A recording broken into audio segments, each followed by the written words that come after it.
right, we in the building. We're in the building.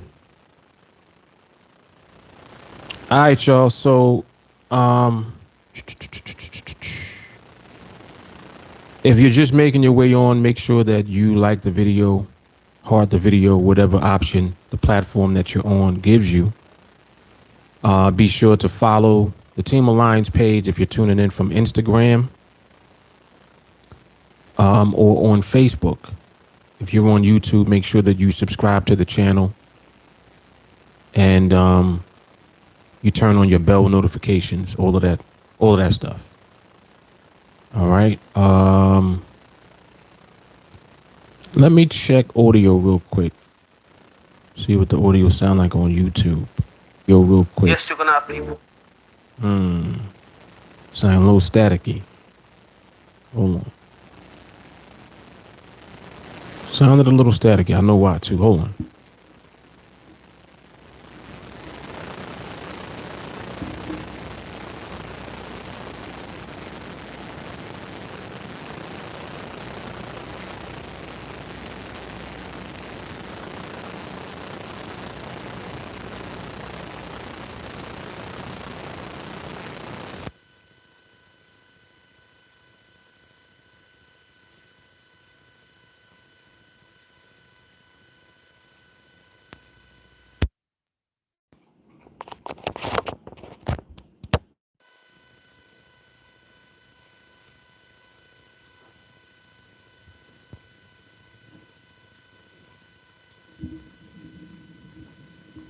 All right.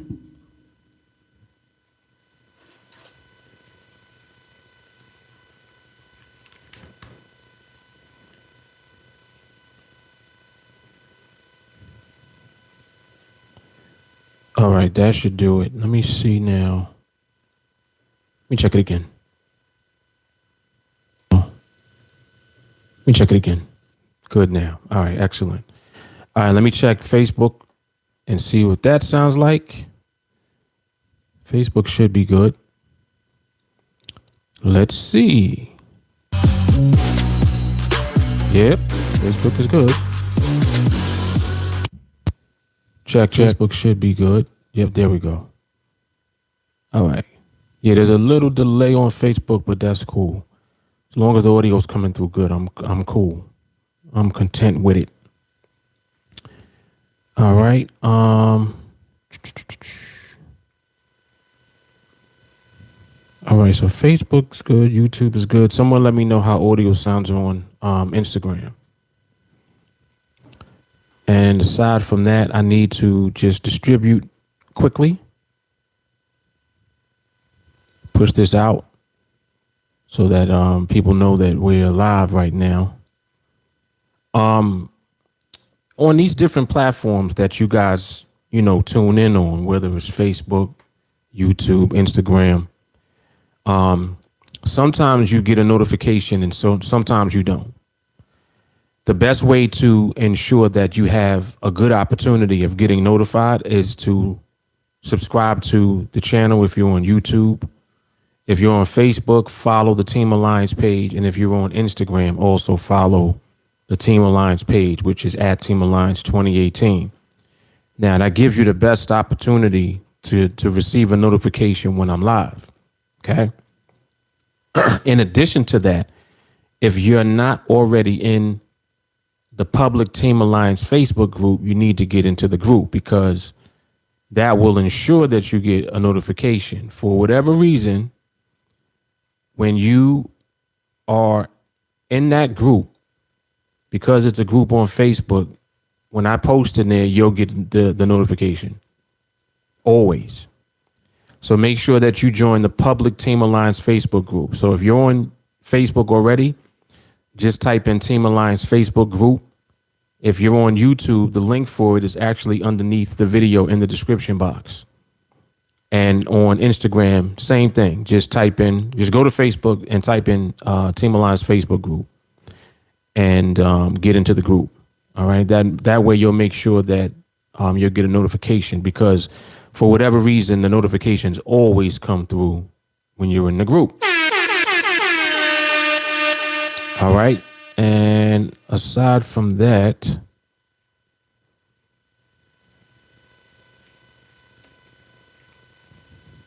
all right. Aside from that, let me just do distribution real quick and then I'll come back on and then we'll get started recording for the podcast. All right. Today going to be a good one. Per usual. Per usual. All right. Yes, sit tight.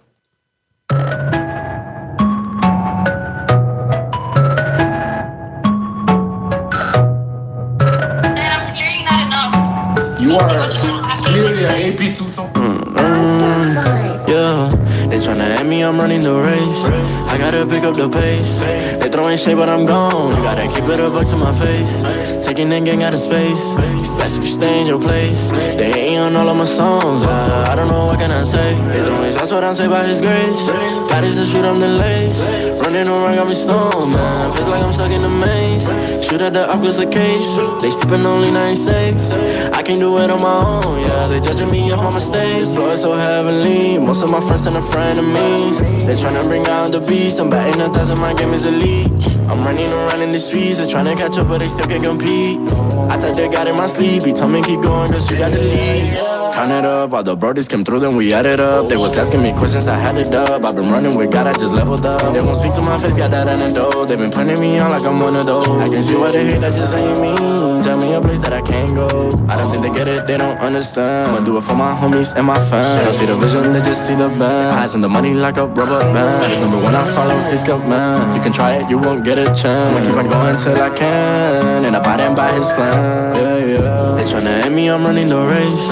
I gotta pick up the pace. They throwing shade, but I'm gone. You gotta keep it a buck to my face. Taking that gang out of space. Expect if you stay in your place. They hating on all of my songs. I don't know what can I say. They throwing shots, what I say by His grace. God is to shoot, I'm the lace. Running around, got me stoned, man. Feels like I'm stuck in the maze. Shoot at the Oculus case. They sipping only 96. I can't do it on my own, yeah. They judging me off my mistakes. Silver step into the play, you bet I'ma hit it. What I'm doing in this game, I did in a scrimmage. Rappers wanna know there's beef and burning up bridges. Deep down they dealing with pain, they just wanna admit it. Won't stop till I get it. Speed it up when I'm winning. It's silver and under fun, period, no sentence. They tryna give me the fit.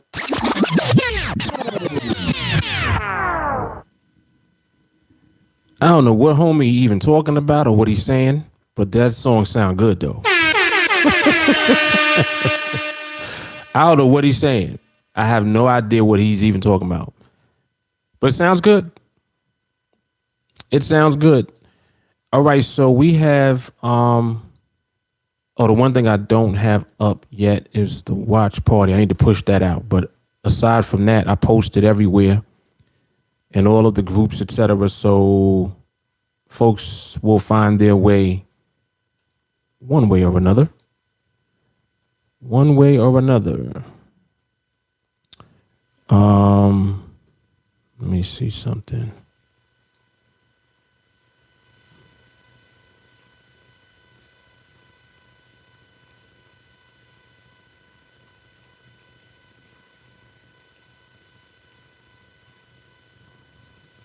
All right, let me post that up so I can pin that. All right, so the watch party is up.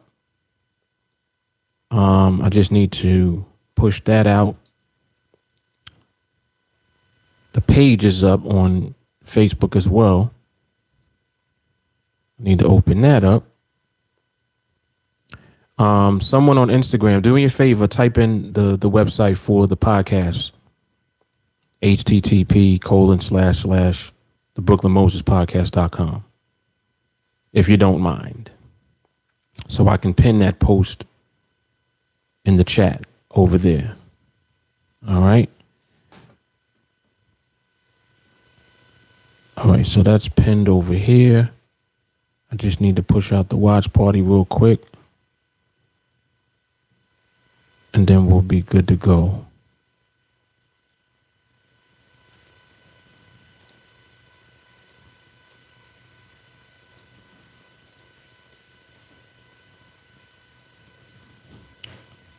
We'll be good to go.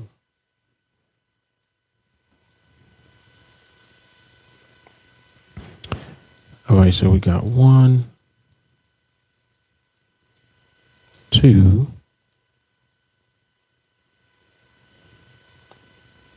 3.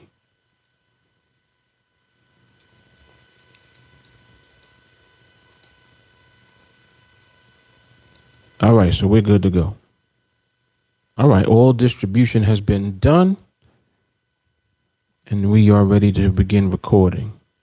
All right, man, so y'all know what it is. Great topic. We got the energy as always.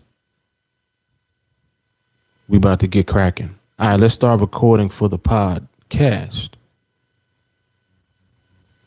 Let's do that.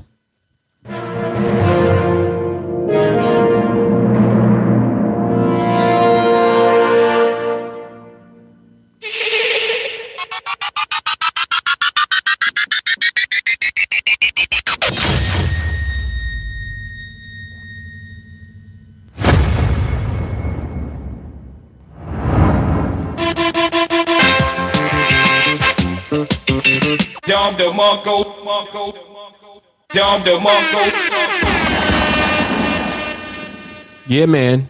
You know what it is. Mark Fuller, TeamAlliance, the Brooklyn Moses Podcast, Season 2, Episode number 22.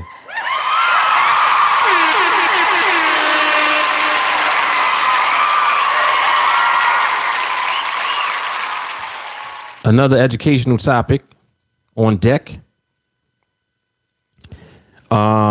As of late, been focusing on information pertaining to the NADEX platform in particular, trying to help people out here who are looking to trade or looking for a trading platform or looking for a better way to do things.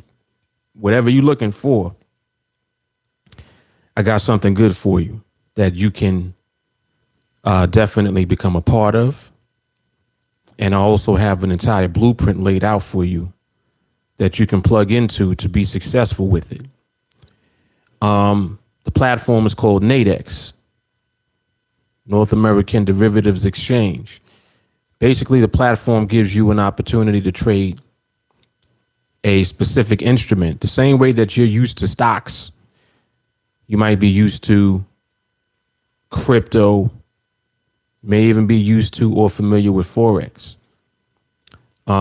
These are different ways of trading, which is basically giving you an opportunity to profit off of market activity. That's what trading allows you to do. The key to trading is winning and earning profits. And that's exactly what you need to learn how to do consistently in order for trading to become an actual business for you. But we're going to get into that when we start talking about things. All right. In the interim, let's see who we got in the building with us. Keith, thank you for posting that. Much appreciated. So on Instagram, we have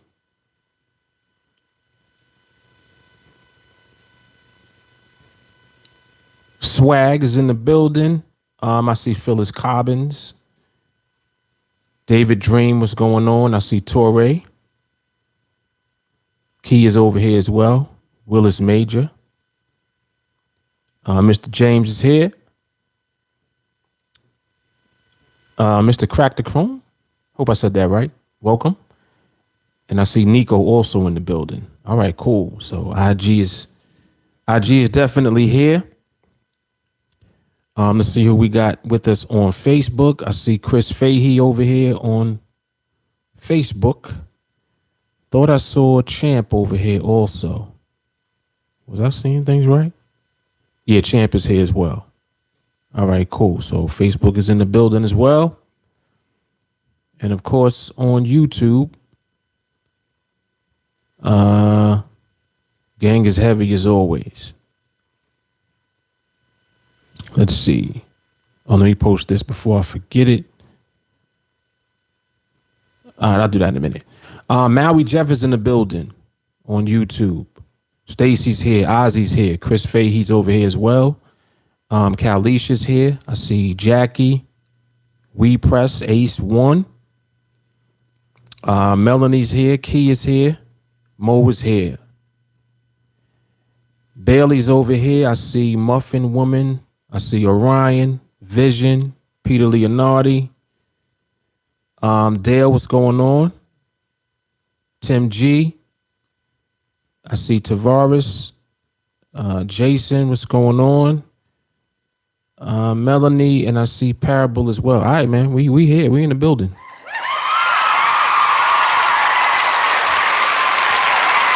We are in the building. It's gonna be a good podcast today. I could always tell when it's gonna be good. The vibe starts working immediately, and it's already working. I ain't even said nothing yet, but this is how it begins. All right, so let's get into the topic. Let's get into the topic. I see a couple of questions, or what I think could be questions. Let me see. Tim is asking, when you started trading NADEX, were you always patient, or was it something you had to work on? Hell no, I was not always patient, and absolutely, it was something that I had to work on. I would say that the patience part is something that is continuously a part of your development. It's not like, all right, you have patience and then you just execute that patience. You're learning how to execute patience more and more over time as time goes by. So you have to work on your patience continuously. Even now, it's not that I'm super patient. What it is that I'm obedient to being patient. You see, I'm not going to break what I know would push me in the opposite direction of where I want everything to go. I don't want to lose, for one. I don't want to be in the market when I shouldn't be, two. And because my desire to not do those things is so high, I'm not going to do those things. As a matter of fact, instead of me doing that, what I will do is I'll train more. So you see how, like, occupying your mind and your time with something else will keep you away from doing dumb shit. And that's how you continuously work on your patience. You got to do something else. It's kind of like being in front of the charts all day. You can't do that because eventually you're going to shift into trade mode. And when you shift into trade mode, you're going to start taking trades. Even when you know you shouldn't be, you see? So don't even set yourself up. That's what you're learning how not to do. You're learning how not to set yourself up for failure by doing extra stuff that you shouldn't be doing. You have to find something else to do. For us, we train instead. You see, we occupy our time all, like, damn near every moment of the day. I'm training and I'm listening to training. I'm listening to something. I'm watching something instead of just being in front of the charts looking at the market, because I know what that's going to lead to. It's going to lead to you taking trades. That's just what it is. Instead of doing that, I listen continuously to what I should be listening to keep me focused on applying the same process that we're training to learn. You see what I'm saying? So that's what I do. And over time, you develop the patience that you need, because patience is a requirement. It's not an option. All right. So hopefully that was a good answer for that. Somebody else I thought said something. Oh, Dale said, you're looking for a strategy. Dale, I don't have a strategy for you. But what I do have is a skill set for you. We got that over here. But strategies, no, I don't. But hopefully through this content, you'll realize that it's not really a strategy that you need. It's more so elevation of your mindset and a winning process. You have those two things, you can go wherever you want to go in trading. And that's just the fact. All right. So let's get into the topic. Why binaries on NADEX is easier to learn than Forex. Why binaries on NADEX is easier to learn than Forex. And I mean, off the rip, I would say that the reason that it's easier is because it's a lot less. That's number one. Like, in the Forex world, Ron Carter, what's going on, sir? In the Forex world, there's a lot. It's like You have all of this information that bombards you. And I mean, I'm not going to just limit it to Forex. It's really in any market environment as far as trading goes that you would participate in. Some people trade futures and traditional options, you know. Some people trade crypto. It gets cluttered with all of this different stuff that you can do. And because there's so much stuff that's around you, you're trying to sift through how to just take something to simplify it. You see what I'm saying? So what people will do is they'll look for what first? They look for a strategy. And right now I'm talking specifically about Forex, futures, you know, traditional options. They're going to look for a strategy off the rip because they don't understand how to actually trade the instruments that are available to trade yet. And I'm talking about somebody that's new. When you're brand new and you come into this world, this finance world, this investment world, it's a lot of information, man. It's a lot of stuff.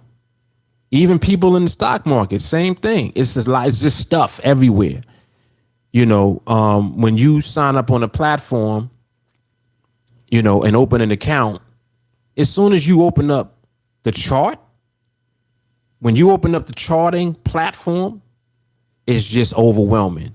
Indicators, numbers, colors, right? You're seeing red, green. You're seeing numbers.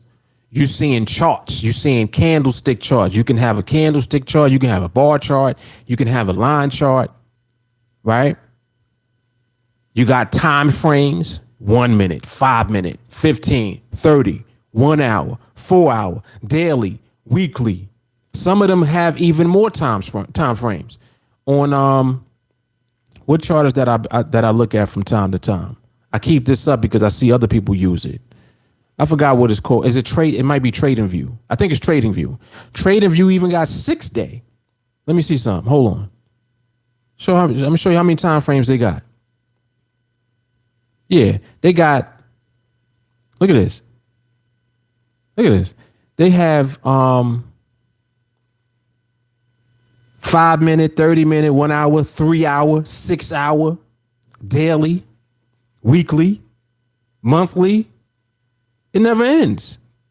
It's like you got all of this stuff that you are looking at when you're looking at these platforms, and it's just a big, huge ball of confusion. It really is. It inundates you after a while because it's like, damn, I'm just here to just try to trade and make money.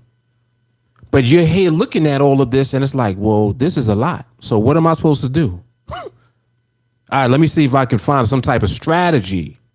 See? So now you seek out people that you hope are profitable with whatever it is that you're looking at trading, and you're looking for guidance from them. So anyone that talks about signals and strategies, you know, they're offering you whatever they may be using to be profitable on the platform, trading the instrument that you're looking to trade. Sometimes that could be the case, and sometimes it's not the case. A lot of times they might be losing. They could be losing. They may not even be profitable. But because they can put things together and make it look like, yeah, if you do this, you know, you'll be profitable. But it's like, well, if I follow exactly what you tell me to do and then it doesn't work for me, is it me doing something wrong, or is it that what you're doing don't work? You see what I'm saying?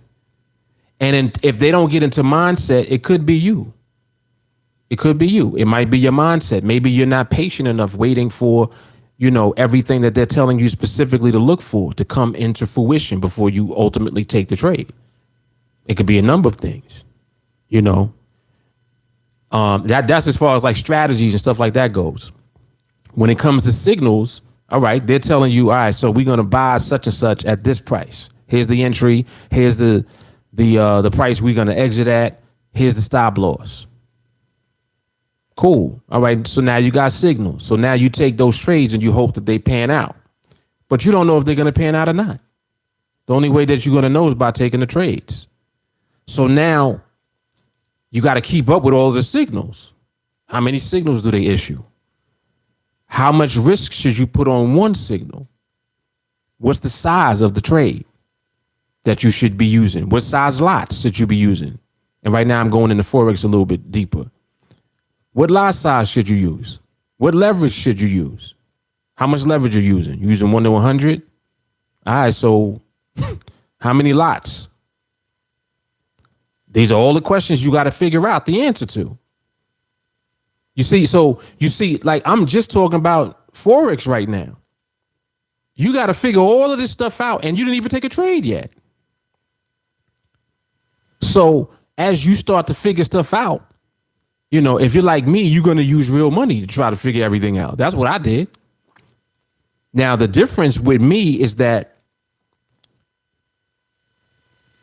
in the past, when I was first trading Forex, I already had previous market experience, because before Forex, I was trading traditional stock options, index options. I had traded futures. I even traded commodities. Before that, I was trading stocks. And I kind of figured out market stuff. That's what I'll say. I figured out market stuff. So it's not that I would be focusing so much on indicators and strategies and all of this type of stuff. I just wanted to look at the market and be like, I think I can make some money if I trade this. Let me just wait and see what it does when it does this. Oh, that's what it does. Okay, cool. I started looking at candles and looking at how candles form and what the wicks mean and that type of stuff. Started figuring stuff out on my own. So now when I would buy stuff, when I would buy somebody's strategy, I already had a base because I was already looking at the market myself. So now when I look at what they're instructing me to do, I'm like, well, why are you telling me to buy right there? I'm not sure why you're saying, oh, well, because it's a reverse, convergence indicator that we're going to use. We're going to buy into the pressure. Okay. So, but the market going up and we're buying when it's going up. I thought we were supposed to buy low and then sell high. You see, like I would be like asking logical questions to try to get real answers. And all of this I wasn't even in Forex yet. This was like the stock market when I first started. Stocks, then I got into options. To me, options had simplified things because it was like, well, you don't have to actually have all of this money in your account in order to buy the stock. You can just trade the options. And if you're right about, the direction of the market, the options is a great way for you to capitalize on being right. Started trading, stock options. Then I like the idea of trading index options. I'm like, because the index has more volatility. There's more stocks built into it. So there's less risk as far as the movement goes because there are more companies that make up the movement of the index. That was my logic. Started trading index options. I was trading the S&P 500 first. Then I was trading the S&P 100, OEX. Like I'm taking you back a little bit just to kind of give you an idea of how I used to look at everything. So I'm doing all of this, trying to figure everything out. And every time that I figured something out, I would always look at something that somebody was selling. A course, a strategy or indicator set, whatever it was. I wanted to see if they were doing something that I might not be doing that could help me. You understand? Like enhance what I already had basic understanding of. So again, I was focusing on the market always. I always knew, well, it's the market. The market is what you need to understand to be profitable doing anything. So it's not about the indicator. It's really about the market. You see, how does the indicator help you with the market stuff? If it doesn't help you with understanding the market better, then the indicator is useless. And I knew that. But anyway, so I'm I'm going through this because I want you to see how vast all of this stuff is. Like this was I'm taking y'all way back before I even got into Forex. I started matter of fact, I started with mutual funds. Then I went to stocks. Then I went to stock options. Then I went to index options. After that, I went into futures. I'm trading the S&P minis. You need much more money in a futures account because the margin requirement was huge for you to trade one contract. But you can make a lot off of a little bit of movement in the market. So if you could anticipate where the market was moving, you can make a lot of money trading futures mini contracts. See? So each time it was like a step up a little bit. After futures, boom, Forex came. And when Forex came, everything switched up for me because it was like, I just understood it clearer. And I'm like, I can do a lot more with this than I was doing, trading previous stuff. I could trade with less money. I could, kind of break my trades apart. I don't have to do all of the same things. I can try different things and figure things out. I'm not limited to just one type or one size like I was with futures, for example. You see, when you traded those, it was $500 a contract for the minis. So that means you had to have $500 on your account just to trade one contract, period. That had nothing to do with what you was doing as far as making or losing money. Just to trade the contract, you needed $500. And the minimum to open the account was $5,000. And it went up after that. So anyway, so Forex comes along. I'm like, all right, cool. Forex, open an account. I think at the time, when I had started with Forex, probably was FXCM. I think that was the first platform I was using. And I think that their minimum at the time was $2,500 to open the account. So I was like, cool, I could do that. Opened up my account, FXCM, started, figuring out what things are, contract. And at that time, matter of fact, it wasn't contract, excuse me, it was lots. At that time, when you open your account, all they had was standard accounts. They didn't have minis and none of that yet. Like I'm going back, this was like 2004. You had to open up a standard size account. So that meant that your leverage was automatically set at 1 to 100. So like one lot, I think a pip was worth $10, if I'm not mistaken. $10 a pip. So that means that when you trade one lot, every pip is $10. A 10 pip move, $100. You following me? So naturally, you're like, yo, I gotta figure this out because that's a lot. Damn, if it go against you, you kind of shit out of luck. That $10 add up quick. Not to mention the fact that as soon as you place the order, the spread already eats up 2 pips. So you're already down $20. So just to make $20, you got to actually make 4 pips because the spread is what you pay the broker to actually facilitate the transaction. And that is already included in the cost when you place the trade. All of this, you had to know all of this and you had to work around all of it and figure everything out. It was crazy. So it was like a new world to me, but I was already in the investment world. So I'm familiar with things already.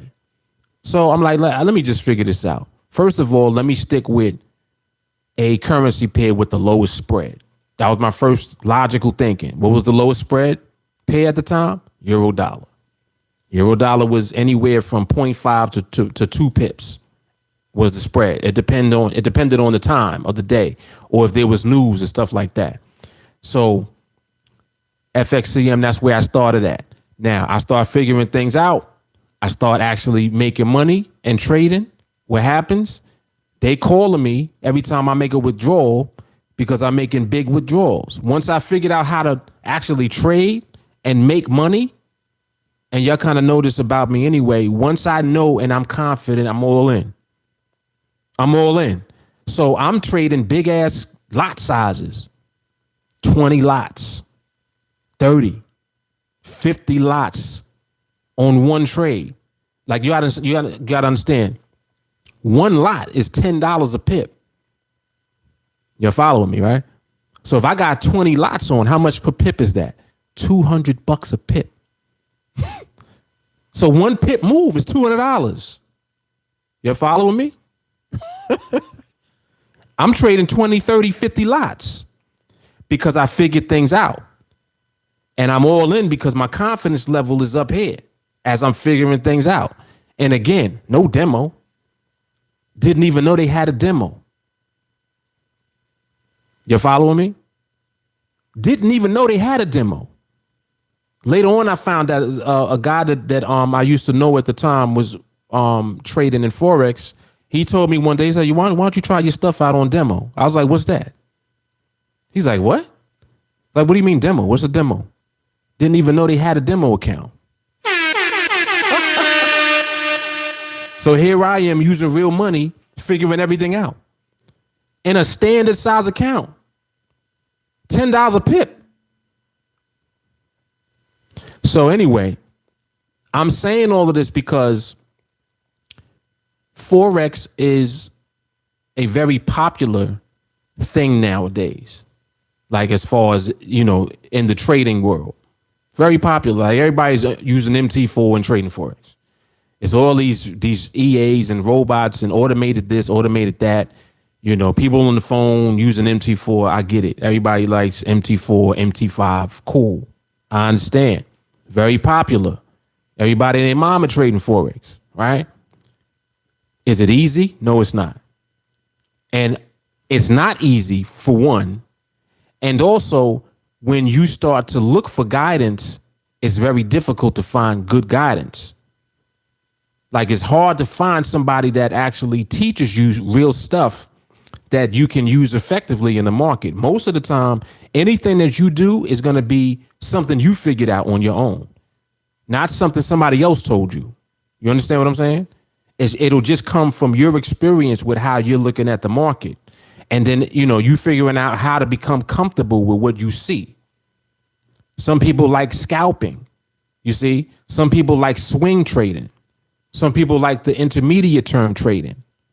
So you don't know what your personality is until you start messing around with stuff and figuring things out. You understand? So once you start doing stuff, that's how you kind of know what you gravitate to. So for me on Forex, I definitely gravitated to scalping immediately. Out the gate. Later on, I started to get into the intermediate term trades, setting up risk reward, stop loss, double the target. Target is 2 times as much as the stop loss, figuring out market structure, looking at the way that the market might be trending, just figuring stuff out. And I started taking those type of trades, did that effectively as well. Mind you, I'm moving through all of these different brokers. I started out on FXCM. I think after that, I went to Gain Capital, which is Forex.com. I think I had an account with Alpari. I was using FXDD. I was using all of them. And every time that I went to a different broker, it was a different issue when I was withdrawn because I would be profitable. So I'm making money on these platforms. And when you're profiting on platforms and the size of your withdrawals get, kind of large, you start getting calls. I don't know why. This happened to me everywhere. FXCM used to call me. FXDD used to call me. Alpari was calling me. I'm like, why y'all always call after I make a withdrawal? Every time I make a withdrawal and y'all calling me. Oh, we're just, giving you a call, a courtesy call. I'm like, it's not courtesy. It's nothing courteous about minding my business. Like, what do you mean a courtesy call? A courtesy call for what? Used to be asking me, yeah, we noticed that you made some sizable withdrawals. I'm like, yeah, I made some sizable profits. Hello? That's what I'm supposed to do. Because their thing is like, well, nah, we want you to keep money in your account until you lose it. But that's not what was happening with me. I got money in the account, but when I make profits, I'm withdrawing that. Let me get that. So I used to be having wire transfers.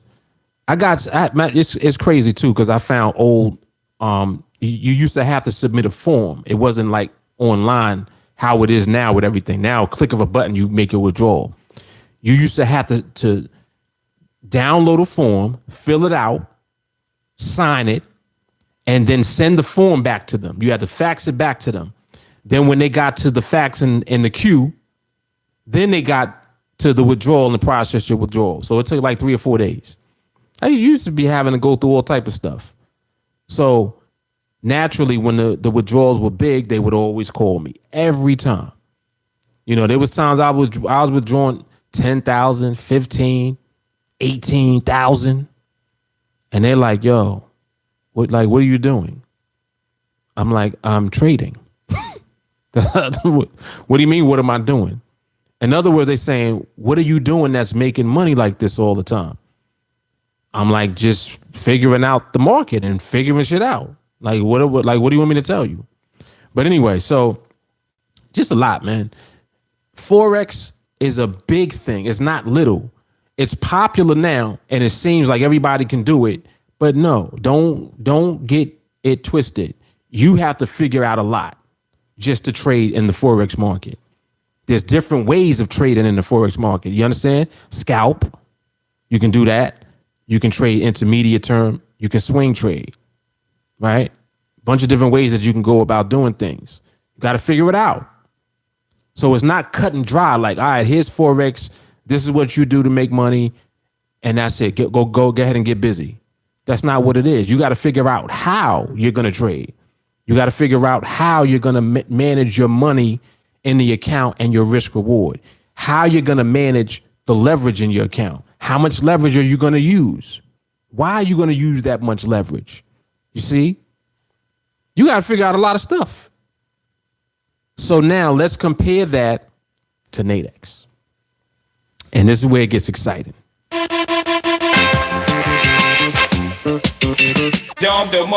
This is where it gets good. On NADEX, we have an instrument called the binary option. It's called the binary option. In fact, it's a 5-minute binary option. Now, what that means is every 5 minutes, this instrument recycles, and the strike price levels are based on wherever the market is right now. So, for example, euro dollar, if that's the market of choice for you, right? When you're looking at the euro price of the market is what determines the option strike price levels. So just think of it as a ladder. And let's say the euro is at, let me just look at where it is right now. Right now it's at $1.17. So it's at 1.1715. That's the level, approximately.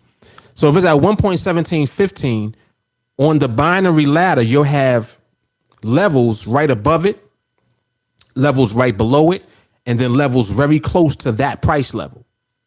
So if the price of the euro is 1.715, you're going to have a strike price at 1.715, a line. Right above that, you'll have one at 1.717. Above that, you'll have one at 1.719. You're following me? So it's like it's separated by 2 pips. Underneath, you'll have 1.713. And underneath that, you'll have 1.711. So it's a binary ladder. It'll have 5 different strike prices. The one that is closest to where the market actually is at the beginning of the binary, that's the one that's likely going to be in the middle. Unless there's a lot of movement in the market will end up being wherever it is.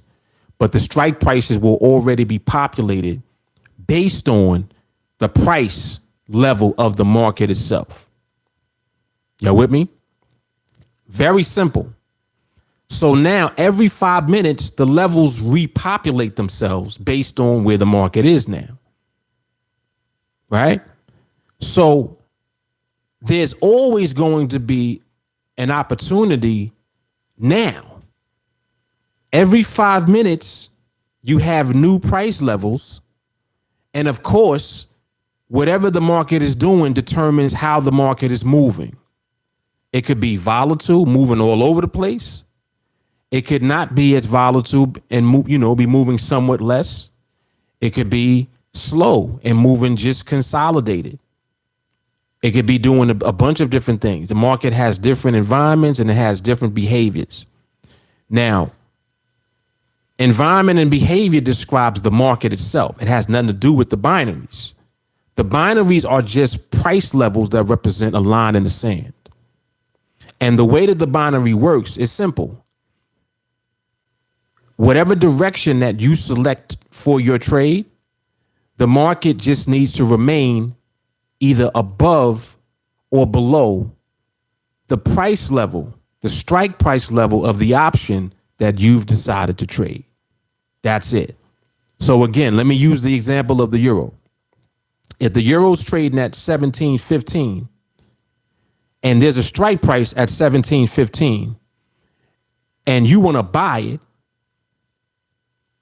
the price of the market itself has to remain above 17.15. So as long as it's at least one micro pip above, at the end of that binary, at the end of that 5 minutes, when the binary expires, you'll win that trade. All the market has to do is stay above 17.15.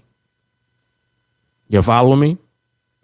So if you're selling, it's flipped. The market needs to stay under 17.15. See? So if you're selling, you would anticipate that the market remains below. If you're buying, you're anticipating that the market is going to remain above. You're either going to be right or you're going to be wrong. You're either going to win and make money or you're going to lose the trade and lose money. That's it. Simple. And this goes on all day. Every 5 minutes, these binaries are recycling, which means that you always have an opportunity if you can understand the movement of the market itself. That's the key to winning the binaries.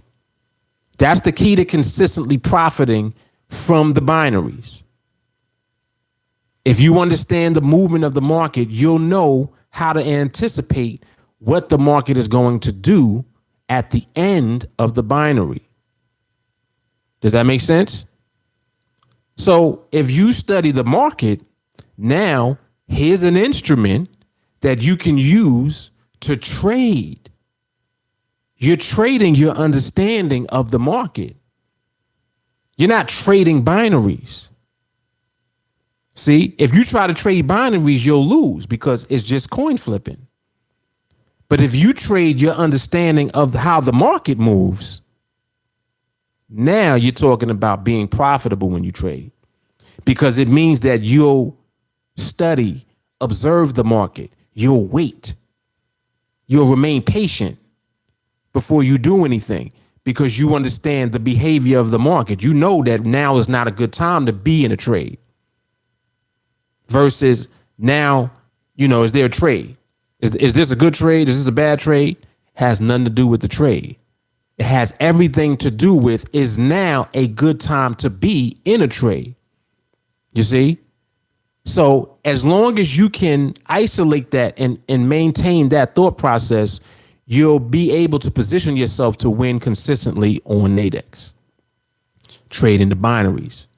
And it's way easier than Forex. I don't care what nobody says. And what happens is this: people get mad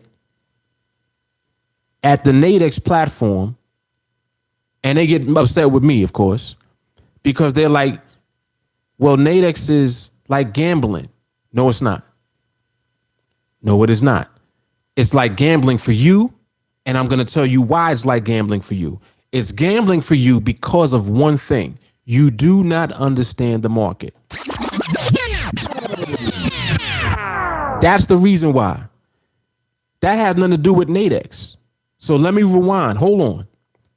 The same reason you'll lose on NADEX is the same reason you losing in Forex now.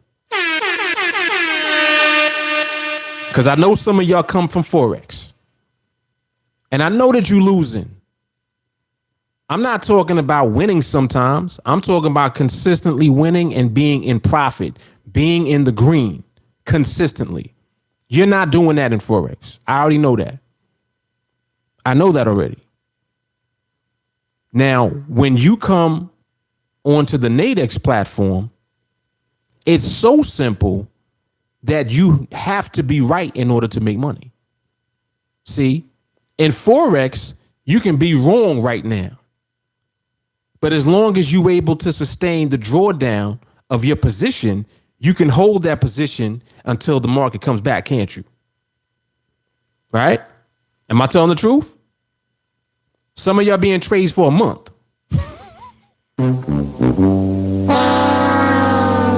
Y'all get into a trade and y'all hold the trade for the whole month, hoping and waiting for the market to come back. Sometimes you'll be fortunate and the market comes back.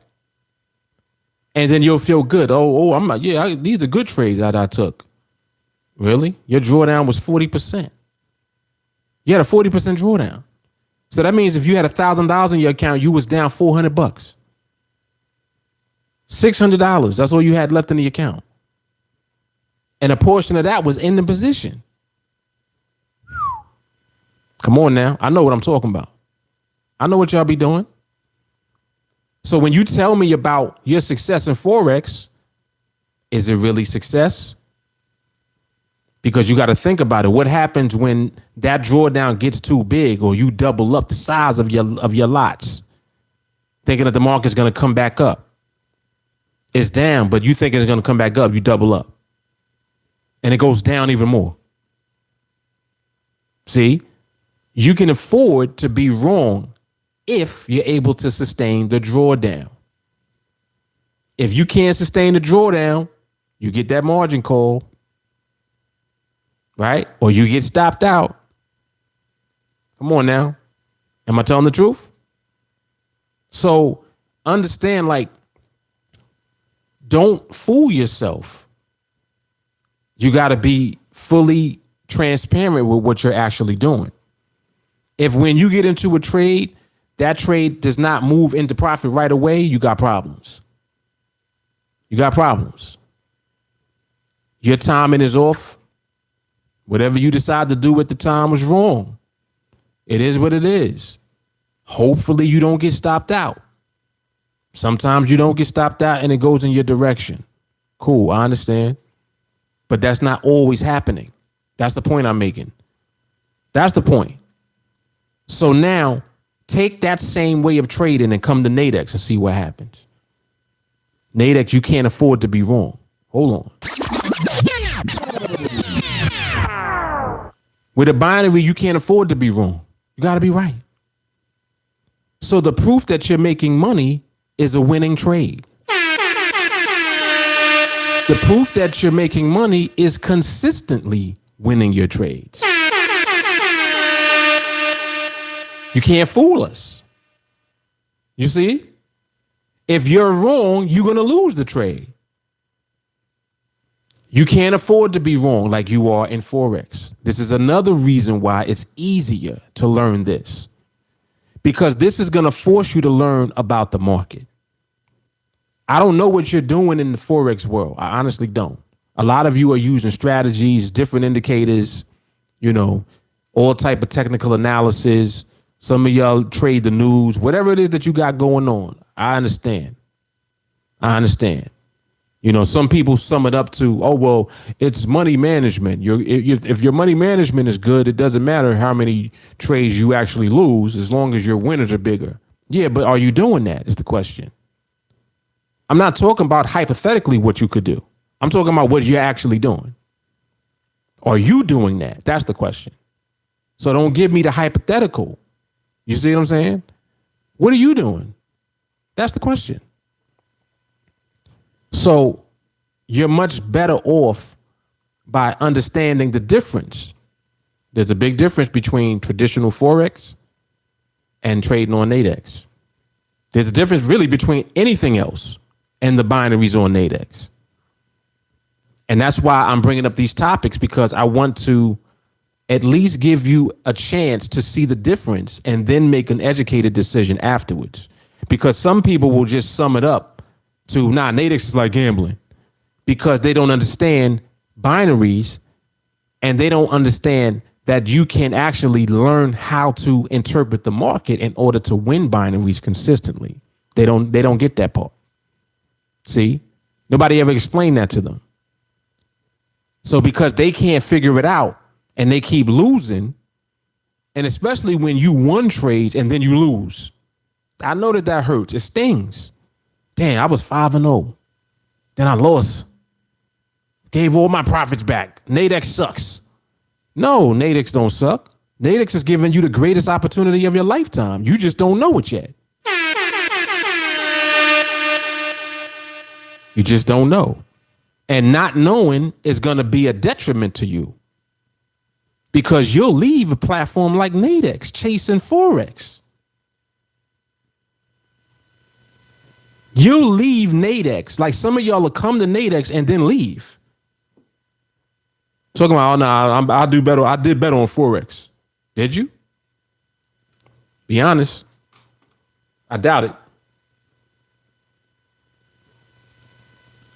I honestly don't think you did better on Forex. And I know that's why you came to NADEX to begin with. And this is not a NADEX versus Forex thing. I'm explaining the difference in the instrument. This is binaries versus everything. NADEX has the best binary that you can trade. See, this is not traditional binaries. Don't come to me with pocket options. Don't do that. I'm not talking about those binaries. I'm not talking about overseas platforms. I'm not talking about that. I'm talking about a regulated US-based platform with no issues. You get your withdrawals on time. The platform up and running all the time. 1099, end of the year. File your taxes. You make money, you pay taxes. CFTC, regulated. NFA, regulated. In the US. Been in business since 2004, I want to say. If I'm not mistaken. So understand, like, this is a very powerful model that this company is using, for one, and the instrument, the binary. If you just learn how to be patient and become disciplined and allow the market to reveal itself to you, you can use that information and consistently win trades on the NADEX platform over and over and over again and scale up the trades. See, y'all don't understand what y'all have. You can start with $100 and scale up the size of your trades just by being correct. That's all you got to do. Well, nobody's perfect. You don't have to be perfect. Just don't be stupid.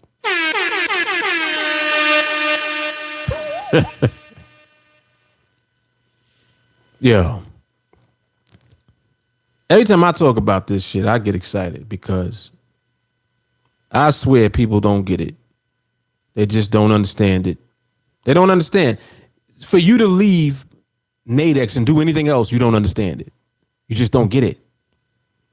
And that's why I'm doing this. I'm trying to help you to understand before you leave. I'm trying to help you to understand before you start.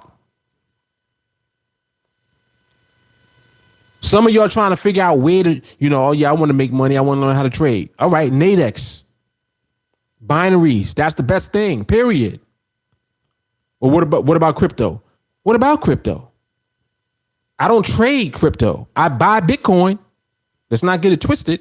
I know what Bitcoin is. And I buy it and I'm not selling it. Let's get that out the way. I'm not selling my Bitcoin. Matter of fact, I got some good stuff later to talk about, but I got to do a whole podcast for it. Another Bitcoin podcast is coming. But anyway, we're not trading crypto. This is better than that. But Mark, you can lose it all. You also can win it all if you learn how to be consistent. You can lose it all doing what you're doing now. So what's the difference? The same reason that you losing now is the same reason that you would lose on NADEX. It's not a difference. You making it sound like, oh, well, you'll lose on NADEX. You losing in Forex. You losing on Robinhood right now. So stop playing. Some of y'all are losing on the crypto platform. Some of y'all sold Bitcoin. Some of y'all sold Bitcoin yesterday and it went up today. Oh, damn, I shouldn't have sold. Damn, I should have waited. Oh, my entry, I entered too early. No, you're selling Bitcoin. You sound stupid. You sound stupid selling Bitcoin, period. I don't care if you're trading it. Even if you're leveraging, you shouldn't be selling it. Whoa, whoa, whoa, whoa, whoa. Whoa, whoa, whoa. Hold on, man. Hold on. Oh, boy. Yo, I don't know. Like, Rant Man just been on a rampage as of late. He just came out of nowhere and just is talking, just going off. Yo. Listen, man. Listen. There's no need to discuss it anymore, any further. Forex does not compare to NADEX binary options, 5-minute binary options. Stock market don't compare. Futures don't compare. Stocks don't compare. Crypto don't compare. Nothing compares to this. Nothing. This is going to force you to learn the market. Binaries force you to learn the market in order to win. Hold on. Whoa, whoa, whoa, whoa, whoa. Hold on, man. Damn. Let me drink some coffee. Shit.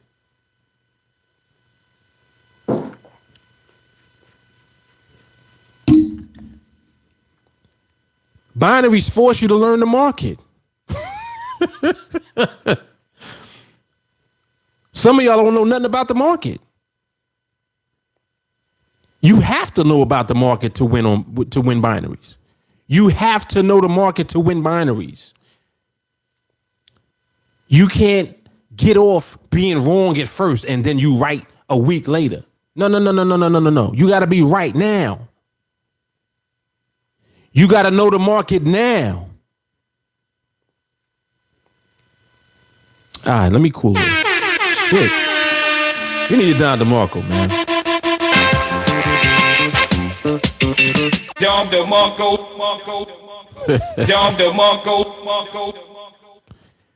Oh boy. I see one comment. I'm gonna get to that. I might start there. Let me look at Instagram real quick.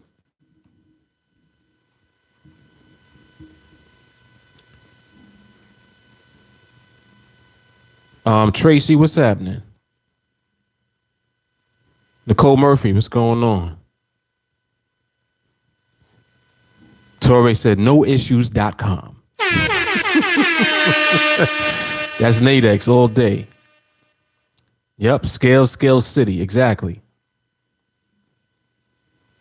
Ron Carter says founded 2004. Yes, so I was right. I said 2004, right? Yep. Yeah, it was a different name at the time. I forgot what the name is. I always do this. I forgot what the name is, but it had a different name, and then it became NADEX, I think, in 2000. I want to say 2009, something like that. Tracy says reality is, though, even though it's the best platform, most people aren't going to have what it takes to win consistently. And you're right. And see, the thing about it is that people are not going to have what it takes to win consistently on any platform.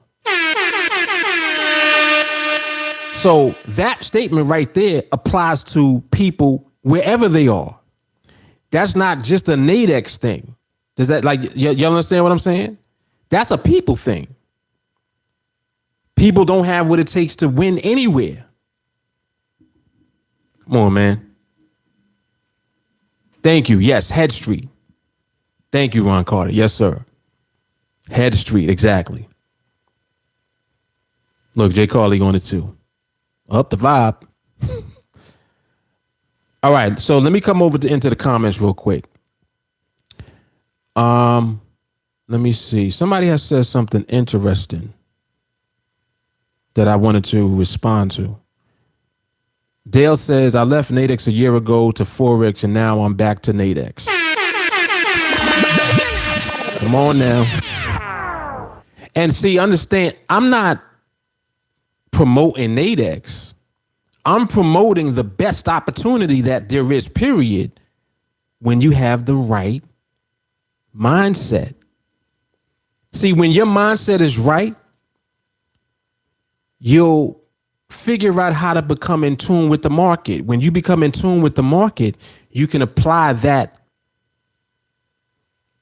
atonement on any instrument that you trade. What's the best instrument to trade? Binaries all day. Binaries are the best thing you can trade. Come on, man. Think about it. All you got to do is be right about where the market ends up. That's it. Doesn't matter how many pips. You don't need a 30 pip, 40, 50, 60, 100 pip move. You don't have to figure out average true range to know if that much movement is even in the moves. You understand? You don't need to know about stochastics. Hoping that this is the turn. You're using stochastics trying to figure out if it's going to turn now. Well, what if it turns and then it turns back?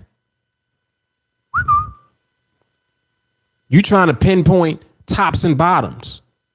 This is the type of stuff you got to figure out on Forex. I'm just saying. You trying to figure out, this is moving with the long-term trend.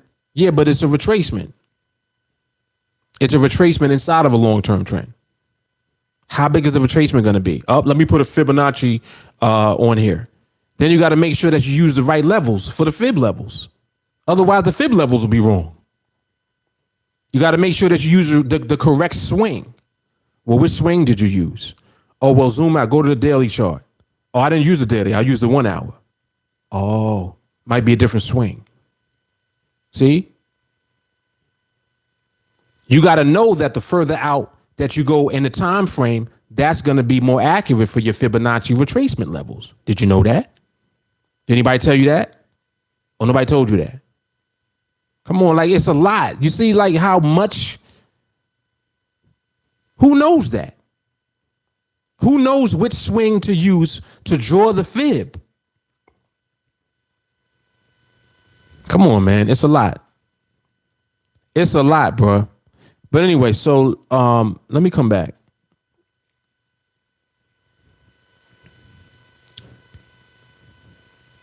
Okay, this was the comment. So Jay said, if you scale up to say 300 contracts and you lose, then that's 30K and you win 5K. With Forex, if the trade goes against you, you are not restricted to time. Well, in Forex, it depends on the leverage that you have on that trade, for one. And no, you're not restricted to time, but you are definitely subjected to drawdown. Wait a minute. This is why I like to go into comments, because we can actually educate. Now, excuse me. With Forex, yes, you're not restricted to time as far as how long you can be in a losing position. You can be in a losing position indefinitely as long as you don't become insolvent, meaning as long as you don't get a margin call because the market moved that far, as long as you're not over leveraged, right?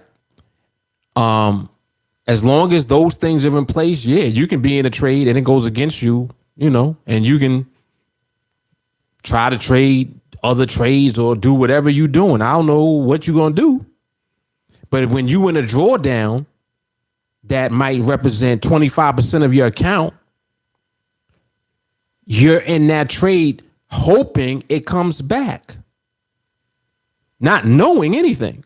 You hope it comes back. Sometimes it might. Sometimes it might not. What if you end up taking a trade at the end of the trend? And a long-term trend starts to form on the daily chart. A trend that ain't going nowhere for another 6 months to a year. And the entry price that you got it's never coming back. What if that happens? Don't you know that happened to people in Bitcoin? There's people that got into Bitcoin on a short at 25,000. What's the price of Bitcoin now? It's 60,000. Are they still carrying that trade? Thinking that Bitcoin going to come back down 25,000? I'm just saying. Because you can trade Bitcoin on Forex. You can trade Bitcoin. You sold Bitcoin at 25, 30,000, but you in a drawdown right now if you're holding on to that same trade. Or did you just take the loss at whatever level? Maybe you got out at 40,000. If you went to 25 and you got out at 40, damn, bro, that's more than a 50% loss, depending on how much you leveraged. So I'm like, again, I'm doing this to educate and to help people understand what it is that you're dealing with. So it's okay to try to justify what Forex allows you to do. But the bottom line is we don't want to lose any money, period. Let me say that again. Hold on. I don't care what you're trading. The objective is not to lose. I don't want to be in a drawdown. I don't want to get stopped out of a trade. I don't want to have more losing trades than winning trades. I don't want to get a margin call. Yet these are all of the things that you're subjected to when you really don't understand the market, because it all boils down to when you get into a trade. When you get into a trade and you in a drawdown, you're hoping that it recovers. One, you don't know when it's going to recover. So what do you have to do? You have to hold the drawdown. What if it goes further and further away from where you entered? The drawdown gets bigger. What happens if you double up? Huh? You try to average down. What happens then? You could be adding to a losing position. You increase the speed of the drawdown. Am I telling the truth? This is education. I'm just trying to provide education for you so you understand what you're doing. Because it's easy to not understand what you're doing. Some people don't know what they're doing. They're just losing. I'm just saying, man. I'm just saying, excuse me, hopefully this will be helpful. Like, for real. For real. I really hope that this will be helpful to people. Let me see. Was that all that Jay had said? Jay says, I don't think it makes a difference to what you trade as long as you are consistent. 100%. 100%. You're right about that. Which is the bottom line. To 30,000 in Forex to 5K, then you have not followed the right training. Jay, most people have not followed the right training, is the point that I'm making. See, like, you're using a comparison because, first of all, let's rewind a little bit. Let me go back. On NADEX, if you get to 300 contracts, the way that I tell you to do it, you started with $100. Let's be clear on that first and foremost. You didn't start with $30,000. You started with 100. So if you're at 300 contracts, it means that you took one contract to 300 contracts by being consistent. Period. Started with $100. So let's be clear on that. To compare that to Forex, is there a comparison? Can you go on Forex and start with $100 and build that account up to $30,000? And if you can do it, within what time frame are you talking about? How consistent would you have to be in your Forex trades? You would have to be very consistent. You would also have to be highly leveraged as well. You ain't gonna be able to do it with 1 to 50. You might be able to do it with 1 to 100, right? So you might have to go up to 1 to 500 leverage, which means that now you in an overseas broker, right? You're not on Alpari. They don't have 1 to 500. You're not on IG, another US based broker. They don't got 1 to 500 leverage. IG is 1 to 50. They do that on purpose. They're not going to let you over leverage your account to set yourself up for failure. You know why? Because they're regulated. The government ain't letting them do that. They're like, nah, you're not setting these people up. No, you're not going to do that. 1 to 50 is the max, brother. You see? So people get mad. Oh, I don't want to trade with IG. I can't stand IG. I don't like Alpari. The leverage ain't high enough. So then you go to some foreign overseas broker, right? That goes out of business 2 years later.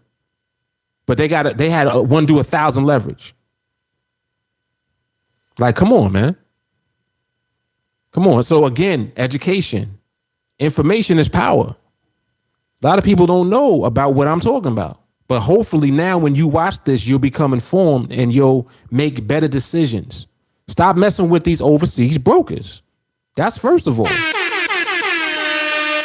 First of all, don't if you live in the US, you need to find a regulated US broker or commodities exchange, whatever trading platform that you want to trade on. It needs to be US based and regulated here.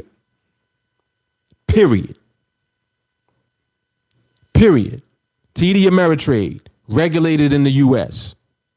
IG, regulated in the US. I think Alpari is UK, but Alpari's not bad.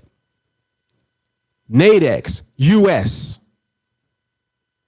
Come on now. Mind you, IG and NADEX, same company. The same IG I mentioned a moment ago, they don't let you go above 1 to 50 leverage. Why not? They are regulated here in the US.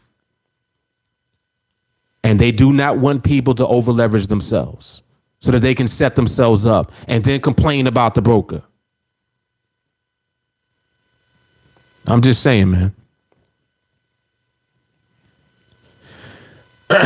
Yep, but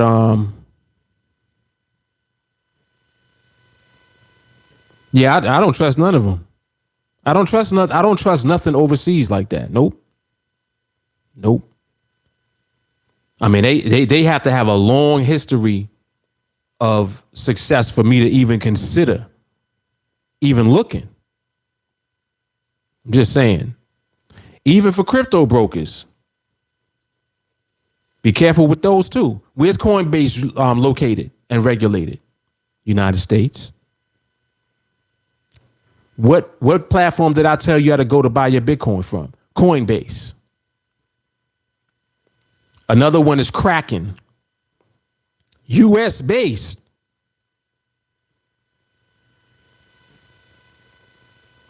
Come on. I'm going to tell you what I do and why.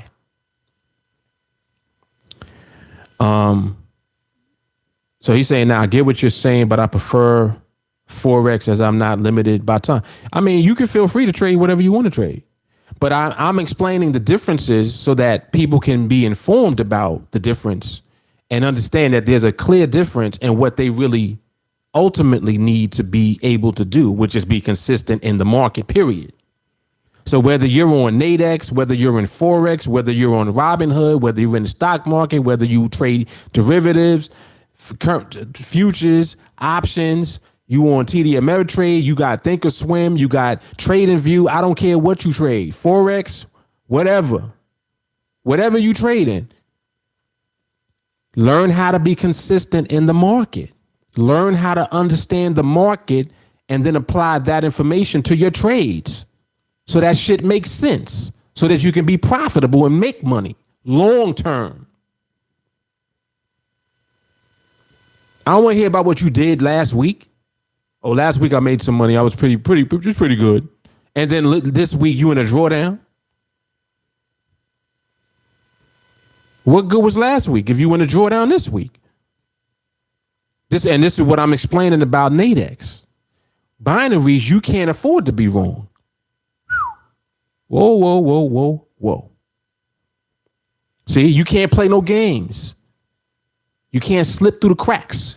You either right or you wrong.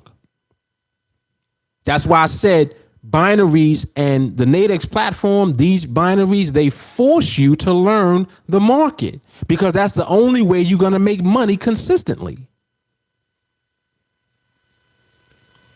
You understand what I'm saying? It forces you. You can't afford to be kind of right. I was kind of right. Forex, you can be kind of right all day. Yeah. That'll come back. Yeah, maybe next week. You know, it should recover. I don't want to be in a trade for a week. That's just me. I don't want to. I hate getting into trades and then they got to wait for it to recover. I can't stand that. And understand, I'm going back because I used to do that. I blew accounts doing that.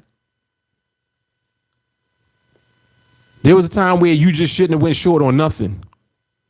The bull market, 2008, when the real estate market crashed, when that bubble bursted, there was a time you shouldn't have went short. Right before that, right before the bubble bursted, if you went short, you was in trouble. Nobody knew when the bubble was going to burst. Then it just bursted one day. But prior to that, if you were short anything, you messed up. You was in a drawdown permanently. Shit never recovered. So I don't like that. That's why I can talk about it from that perspective because I'm like, nah, I don't like that. I would rather learn about the market and be in trades that I know the outcome of immediately. Like I want to know the outcome of this right now. I don't want to wait till tomorrow. I don't want to wait till next week. I don't want to wait 2 weeks, a month. No. I'd rather know now. That way I know that I have to get better at my understanding of the market in order to be consistently profitable. Does that make sense? You see what I'm saying? It forces you to become better. I'm just saying. I'm only saying, man. Yep. It's more similar to scalping.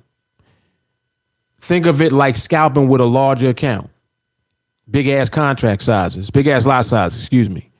If you scalping with big lots, you can't be wrong.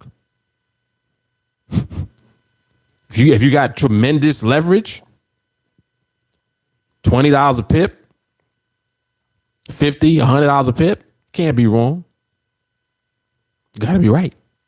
So anything that forces you to become better in the market, definitely that's the way to go.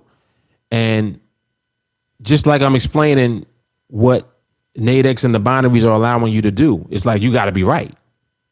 You can't afford to be wrong. If you're wrong, you lose the trade. You lose the trade, you lose your account.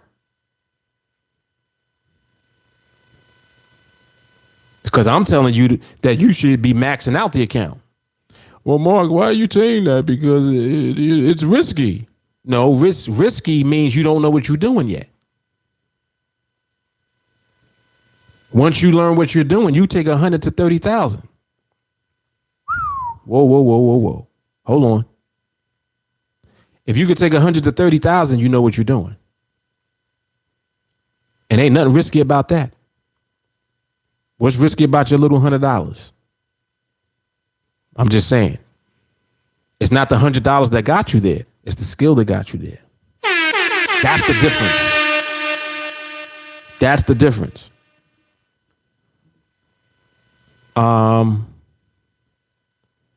Paylage, what do you say to people outside the country that can't trade NADEX? Should they find something regulated out there? I would say try to find something regulated wherever they are located. I know for some people that's difficult to do, but whatever's been around the longest, wherever you are, is what you should use. So whatever existing platform has been around for, a time doing business, that's the platform that you should use. After that, it just takes figuring out how to be profitable on the platform. So bottom line is you got to work with the market. You got to observe the market and learn about it, period, regardless of what you're trading. This is one of the things actually that crypto platforms are allowing people to do.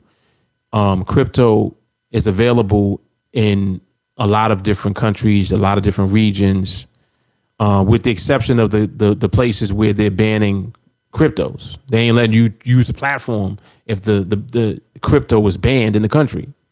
So, if you're unfortunate to be in that situation, it is what it is. Hopefully your country eventually will allow the use of crypto, and then you can trade on a platform and be okay. You know what I'm saying? Like, be within your legal rights to do so. But other than that, you just got to figure it out.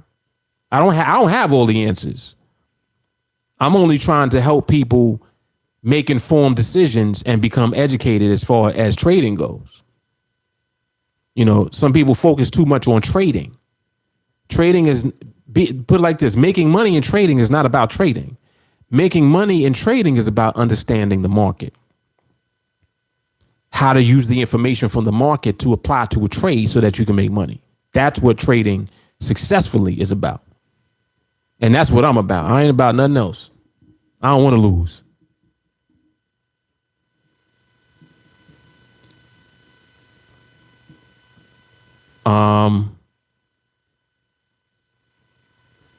Willis said there's a lot of marketing and not enough market skills involved with trading.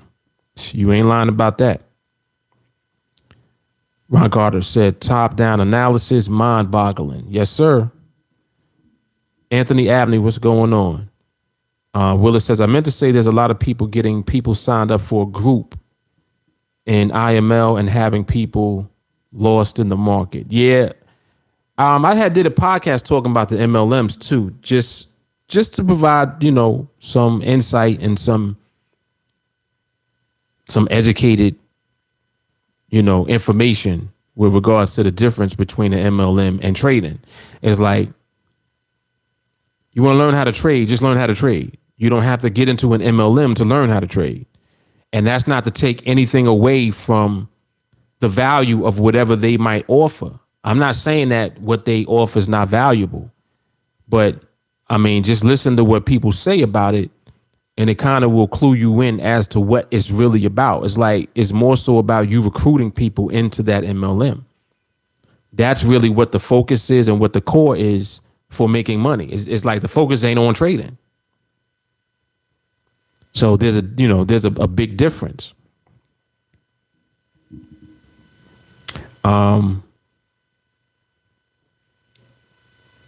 Yeah, and that's true. That is true. Chris says Forex sounds like too many moving parts. It definitely can be. Definitely can be. J. Carr said Forex sound like you need to start with a shit ton of money. She said, nah, I want to make a shit ton of money. Let's go. Let's go. Pele's Forex is not a right now business. That's why it's unattractive to me. And again, understand, I'm not bad. Like, people get defensive because I talk about Forex. You don't have to be on the defense when I talk about Forex. Listen, I was able to quit my job because of Forex. Hold on, like, you gotta understand, I love Forex, but it don't compare to NADEX. That's all. That's all I'm saying. I was profitable in Forex. I wasn't losing. I used to lose, but I figured out how to stop losing. So ultimately, when I became profitable, boom. Retired. How old was I? I was 28. When I was 28, I had my last job. Left my last job to trade Forex full time. So understand, I love Forex. There would be no NADEX without Forex. You're following me? There would be no NADEX without Forex. Why would I not love Forex? I love Forex. But what I'm explaining is the differences between how you can trade on Forex versus NADEX. Y'all put a lot of emphasis on Forex all the time, but Forex is a huge world. And people don't be doing what they saying they'd be doing. They just don't. It's a huge world. Takes a lot of figuring out. Just like Chris said, it has a lot of moving parts. Absolutely. A lot of different ways you can go about doing things. Yeah, that's the whole point that I'm making. NADEX simplifies things. Binaries, simple as pie, man. And binaries force you to really learn the market because you can't afford to be wrong. That's what I'm saying. That's what's real close to my heart. You cannot afford to be wrong. If you're wrong, you'll lose. When? Now. It don't take all day to find out if you won or lost. You're going to find out right now. Come on now. So that means that understanding the market is a requirement. It's not optional. See, when you trade in Forex, y'all don't be understanding what y'all doing in Forex. Y'all don't be understanding what's going on half the time. Oh, some news came out. It messed up my trade. What?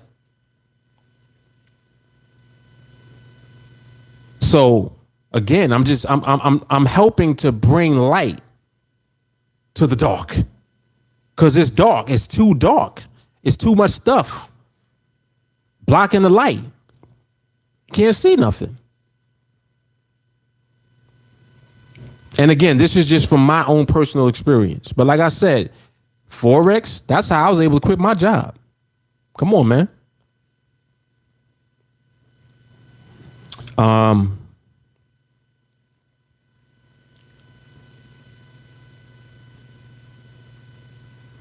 It's always missing the point for me.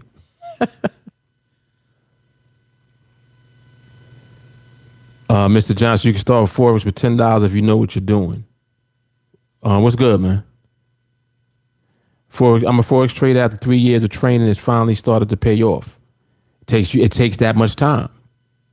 Many times. Some people never get there.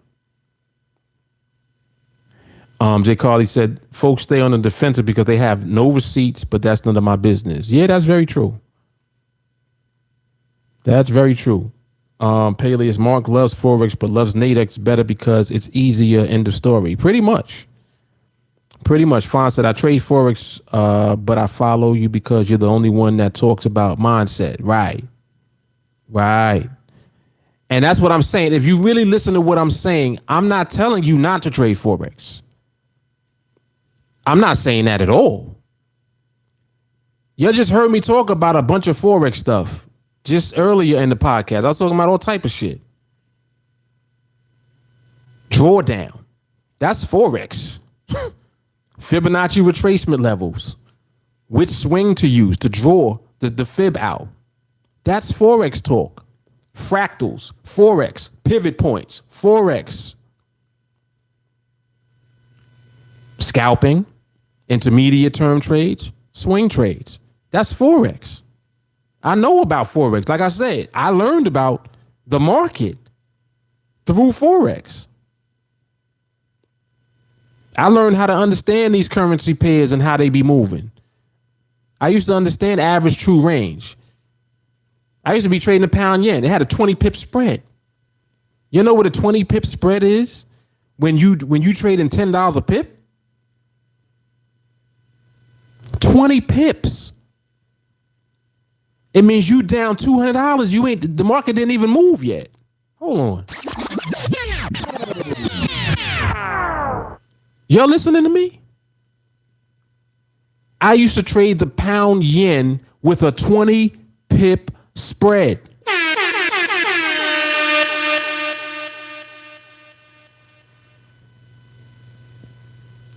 Market didn't even move. I'm in the red. $200.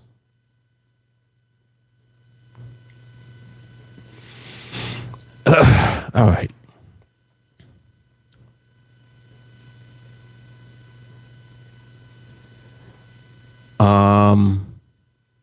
Parable said 2 years of crypto training for me to get profitable. See? Time. And you're going to have to put the work in. Mr. Andrew, NADEX or Forex, you still need patience and discipline or you will get powder smacked. End of discussion. Parable said Forex is more forgiving when wrong. Now, again, this is the same point that I forgot who it was that mentioned it, but they said that basically what they're saying is you can afford to be wrong. But I want you to think about that for a minute. Is that good? Hold on. Wait a minute. This is so good. Oh man, this is going to be a Don DeMarco moment. Is it a good thing to be in a position where you can actually be wrong? Is that good or bad? Just listen. Forex is more forgiving when you're wrong. You're correct. But is that good or bad? Because you know that where I'm about to go with it. Mindset is everything.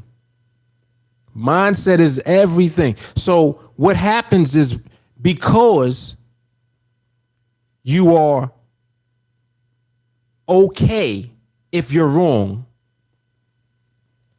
you don't see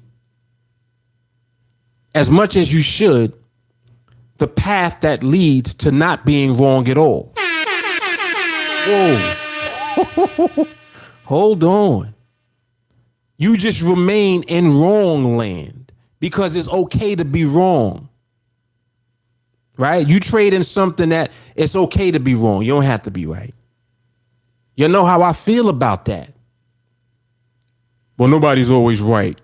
You don't have to always be right. But would you rather be right as much as you can or not?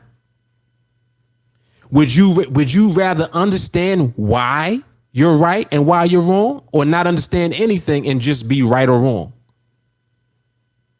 Or if I'm right, I make money and I profit. If I'm wrong, it'll come back. Yeah, I could take the drawdown. It's like if you keep doing that, you are being rewarded for being lazy in a sense, because are you really trying to elevate beyond being wrong at all or not? Because to me, it's like, well, why be wrong? Why, like, do you want to be wrong? It justifies you taking trades you ain't have no business taking. Here we go. I don't want to be justified doing something I shouldn't be doing to begin with. Dom DeMarco. I don't want to be justified doing what I shouldn't be doing. I don't want that. So, to me, when you say that, that's not good.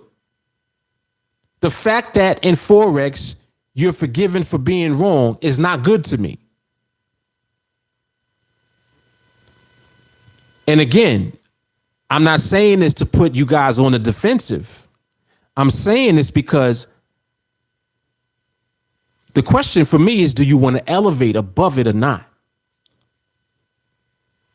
See, some people will say, well, nah, man, Forex is better because, there's room. You got room to be wrong. Well, the whole objective, the objective of trading is to be profitable. That means being right. Whoa. I thought the objective was to profit. I thought that's what the goal was. So I want to be right. I don't care where we trading.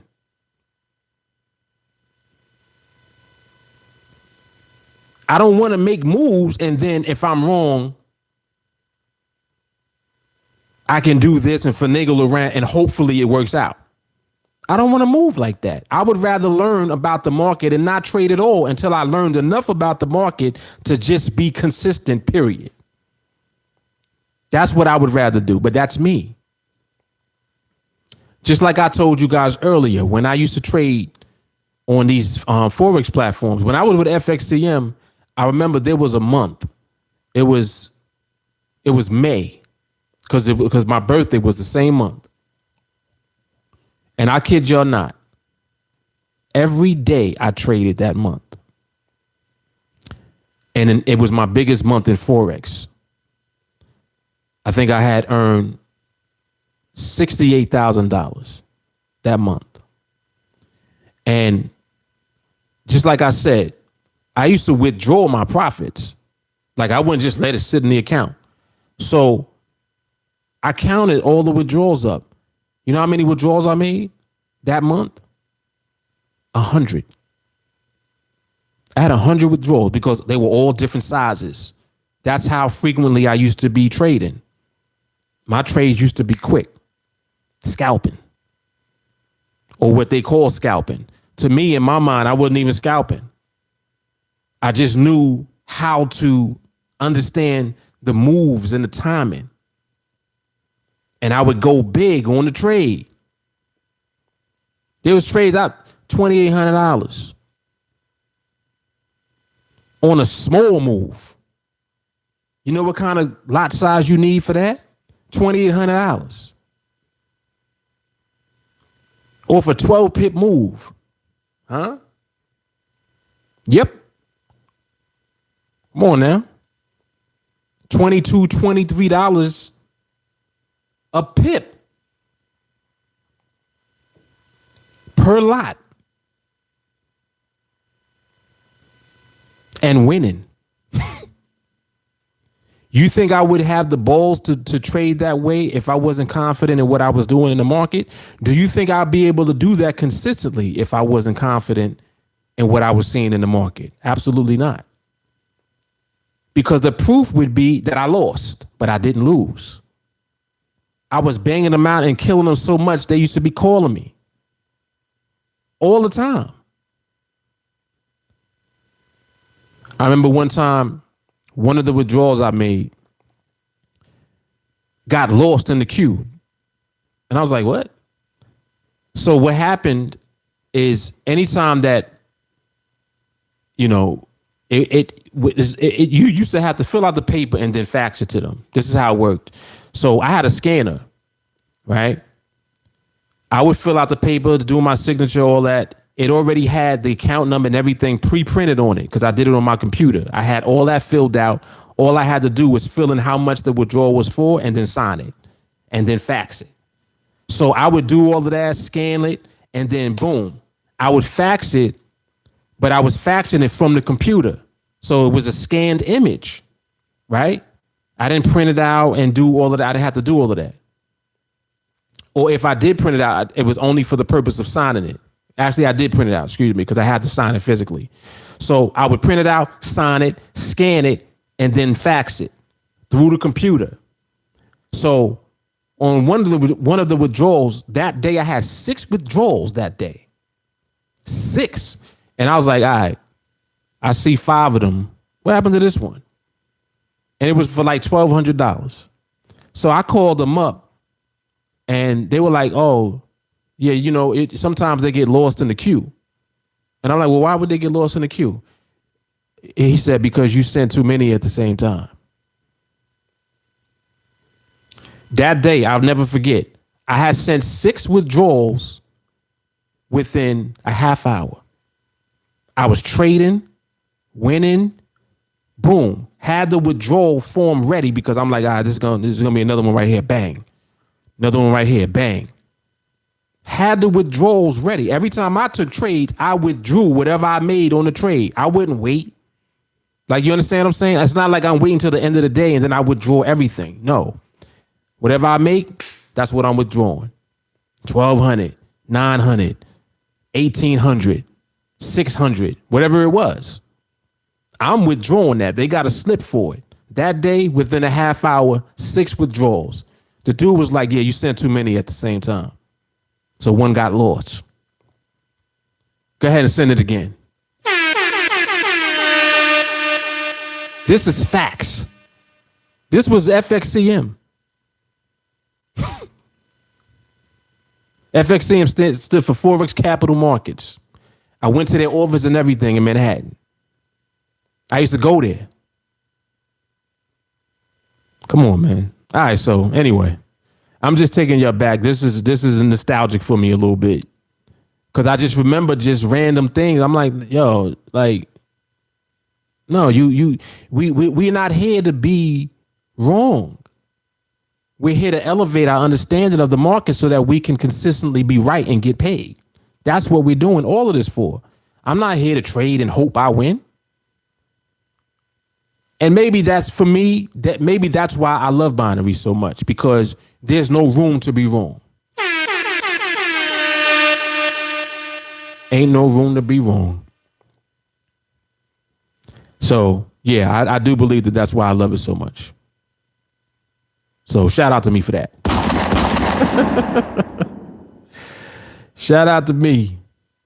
Yeah, man.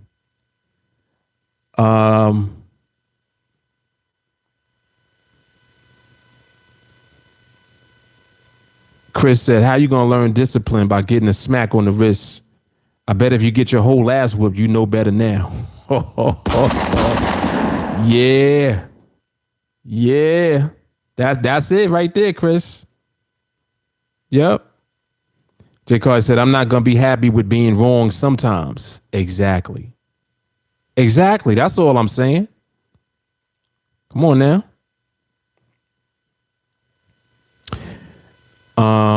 Pele's, if you're wrong, you're justifying bad habits. Come on now. Come on now. Which means you're going to be wrong again. What? Oh, y'all listening to this? Come on, pay attention. Pay attention. This is nuggets all day. Maui Jeff, there's a version of you that is stress-free. TA is a vehicle that will evolve you into that person, but are you ready for that ride? It ain't easy. Want to know forever. Imagine being stress-free. Yes. That's what I'm talking about. That's what I'm talking about.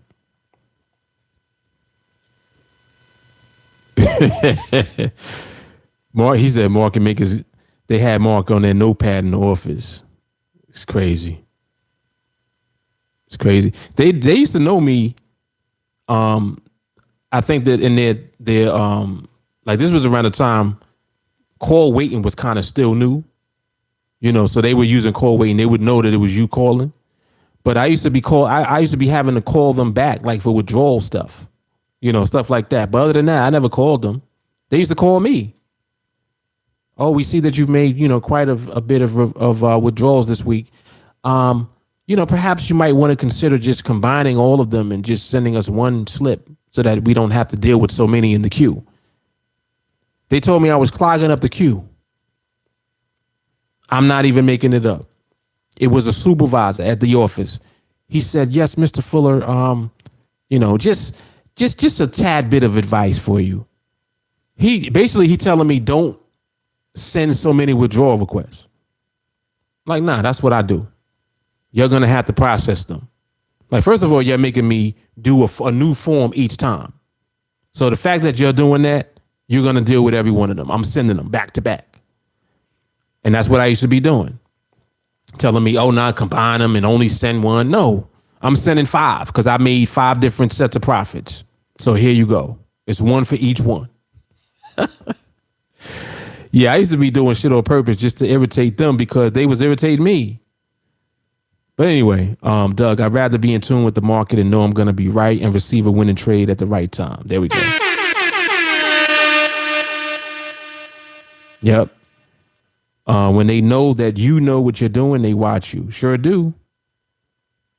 They sure do. You can't steal money from their bank and expect to get paid. Indeed.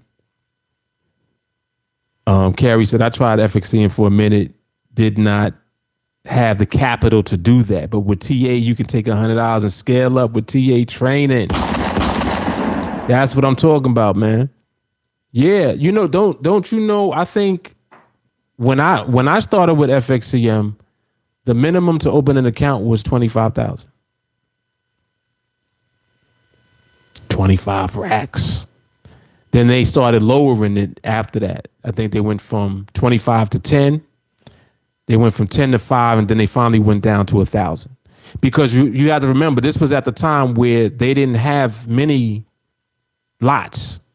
They didn't have mini and micro lots. It was standard lots. Like industry wide, it was like standard lots. So you needed, you know, a large account pretty much to be able to handle standard lots, especially if you were trading multiple lot sizes or you know, taking multiple trades, etc. You had to be funded. 25,000, man. 25,000, and you had to do a wire transfer from your bank. I remember all of that, man. I remember all of that. But all of that definitely contributed to who I became. So I can't even say I was mad at it. You know?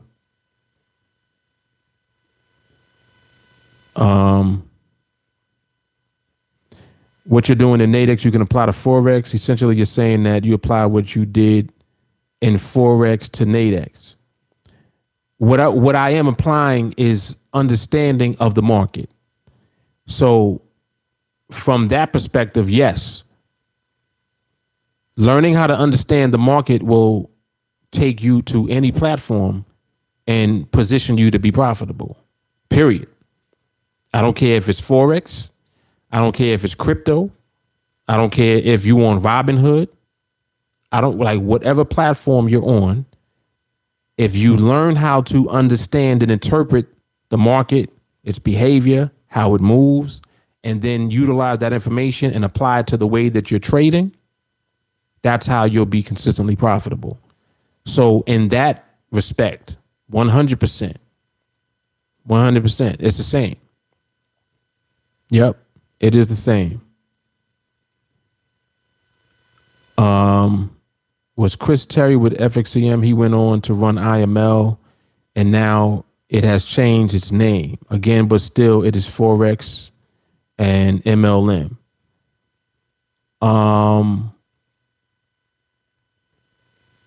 You said it changes its name. What, Carrie? What changed its name?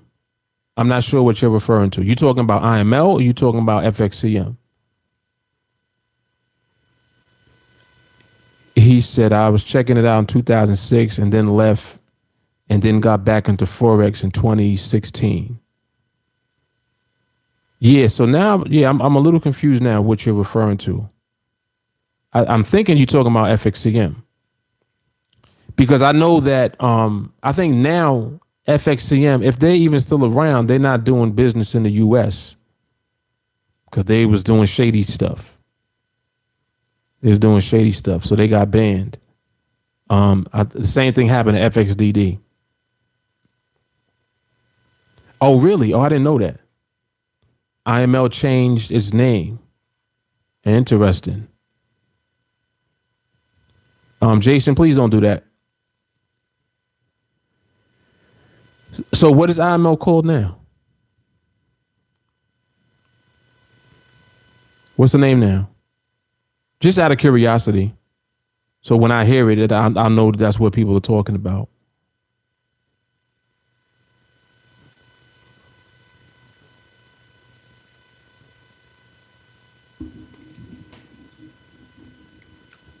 Walker, what's good?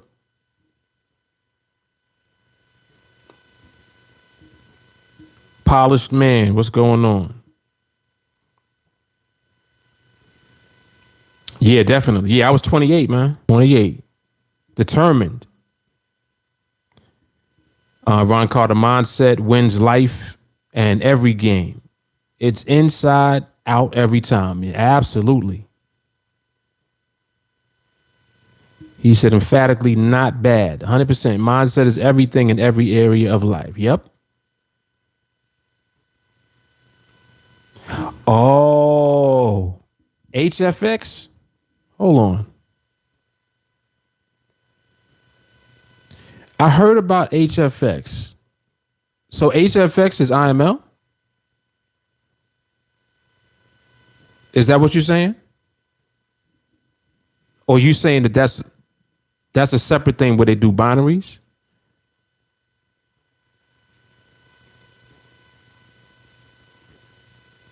Yeah, definitely, Walker. You know what it is. The vibe, always on time. Yeah, I heard something about HFX though. I know that they was doing they was having some issues with people that were profitable and they wasn't paying them. Like they wasn't letting people get their withdrawals and stuff like that. Pele's, I think NADEX is not as bad as leaving TA. Oh, wait. He said leaving NADEX is not as bad as leaving TA. Though just being honest, because the skill set can be transitioned into anything. Yes. Yes, sir. Yes, sir. Shit. People that listen to me about Bitcoin, they up now. Just from the date that I did that podcast on. Bitcoin was around 49,000 that day. I told you, buy Bitcoin every week. And if you didn't check out that podcast, buybitcoineveryweek.com. Check that out, man. Check it out.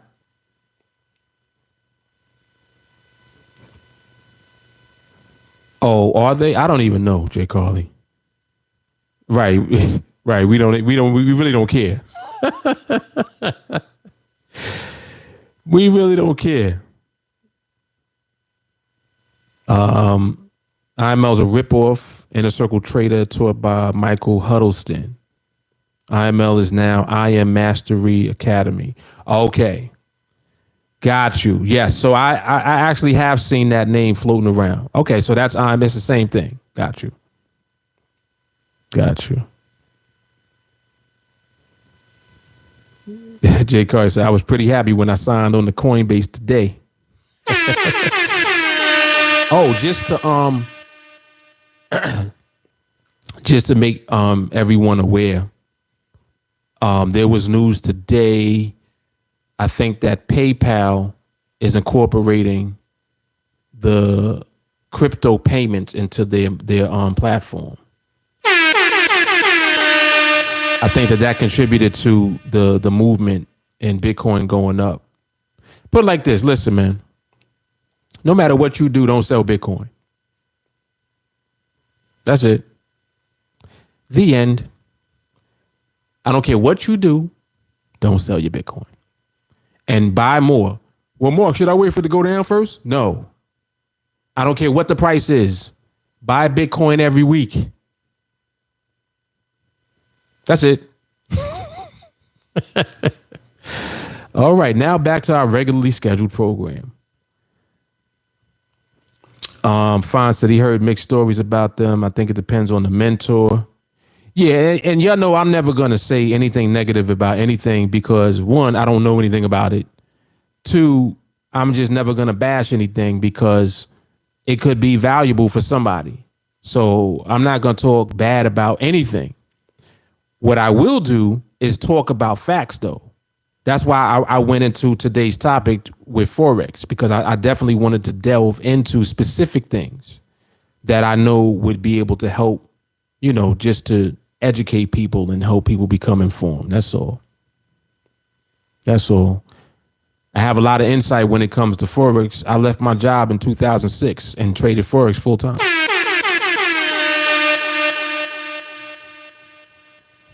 She said I was in it for 13 hours. Yeah. What PayPal is doing, they're letting you accept crypto payments as a payment method. So like when you buy something, if a website accepts PayPal, you can use crypto as a payment option. See, and listen, man. Y'all know that when I talk about stuff, it makes sense. Look at how companies are positioning themselves. Who's the biggest payment processor in the world? PayPal. PayPal. What did PayPal just do by allowing crypto payments to be accepted? They're letting you use your crypto to pay for stuff so that your crypto comes through them. They want to get that Bitcoin, baby. Let's put it all. Hey, we'll take all your crypto, whatever you want to buy. We'll take that crypto. Yep. Tesla, then you buy cars with Bitcoin. What y'all think this means? Oh, you want to buy a car with Bitcoin? Sure. They'll accept your Bitcoin at the current value of the USD for Bitcoin, and they're going to take that Bitcoin and they ain't going to sell it. They're going to hold it. So they don't receive it as a payment for your car and then convert it to cash. They holding it. They holding the Bitcoin. All right, I'm done. I'm done. And I make sure I put these on the podcast just so that it's documented. That's all. That's all.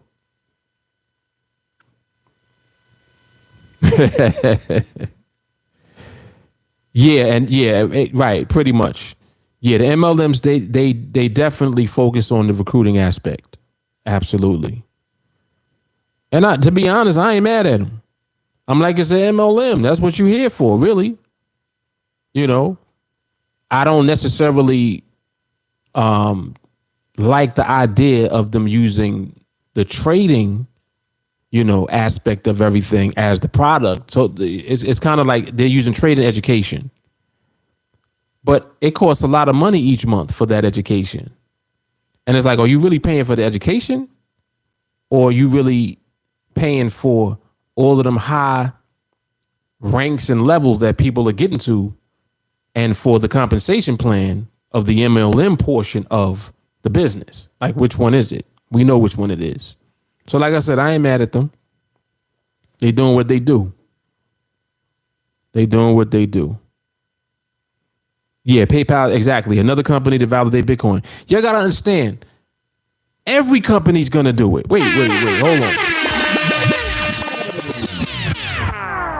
People don't understand yet. It's just the beginning.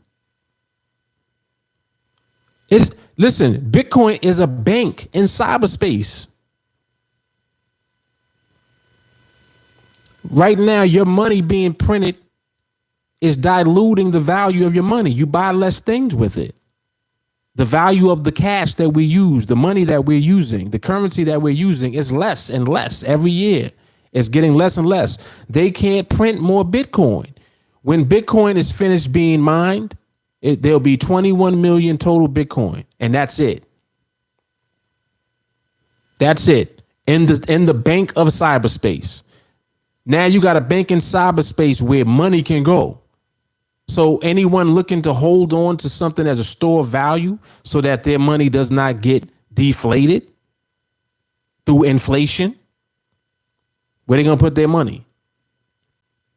I'm gonna do a podcast. When I do the next Bitcoin podcast, I'm gonna talk about Bitcoin and gold. Interesting things about it. Gold is a $10 trillion market. There's $10 trillion in gold. There's $1 trillion in Bitcoin. You're going to see that change. You're going to see that change. More and more people are becoming aware. And as the valuation of anything increases in size, that multiplier transcends into the price. Hold on, buddy. Yeah. You know how much currency that there is? About 100 trillion. No, matter of fact, no, it's 200 trillion. Excuse me. If you add up all the derivatives and everything out there that has currency related to it, debt, all of that, 200 trillion. So there's plenty of money to go somewhere. Rich people use gold to hedge their money. The gold market is $10 trillion big. Bitcoin is $1 trillion big now in 10 years. Think about how long it took some of these companies to become $1 trillion companies.